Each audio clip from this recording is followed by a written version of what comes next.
Hello गोंयकारांनो, हांव Mahesh मांबरे. Smart सिटीचे जे project चालू आसा पणजेन, हो आतां मेन आमचो चर्च स्क्वेराचो हो जागो. आनी हांगा आतां मेसेज आसा ही पळय, गोंयान आमी म्हणटा गोंयची लँग्वेज उलोवपाक जाय. कोंकणी आसूं, मराठी आसूं, इंग्लीश आसूं, जी गोंयकारांक कळटा. हिंदी आमची राष्ट्रभाषा, ही खंयची भाशा हांगा बरयल्या ती पळयात.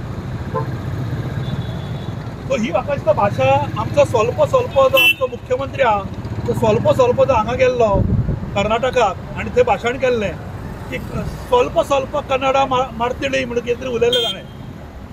सो ताका जी भाशा समजता आसतली मुख्यमंत्र्याक. सो कितें हें इन्स्ट्रक्शन, हें कोणाक कळटा इन्स्ट्रक्शन, कोणाक लक्षांत येतलें, कोणाक वाचून येतलें, खंयच्या गोंयकाराक वाचून येतलें. This is shame for Goa. This is utter shame. गोंयकारपणाचे आमी म्हणटा, आमी गोंयकारपण राखूंक जाय जाल्यार हे असलें चल्लां आतां हांगा. गोवा जें आसा हें विकलां आमचें कर्नाटका व्हरून हांच्यांनी. आतां अर्दो पार्ट कर्नाटका आनी अर्दो पार्ट खंयचो महाराष्ट्रा व्हरतलो काय म्हणून. This is a state of affairs in the heart of Panaji, which is a capital. आनी हो चर्च स्क्वेअर आसा, हो आमचो 18 जून रोड. आनी ह्या मध्यावर्ती हाजेर अशा प्रकारचे इन्स्ट्रक्शन जे खंयच्याच गोंयकारांक वाचून येवचे ना.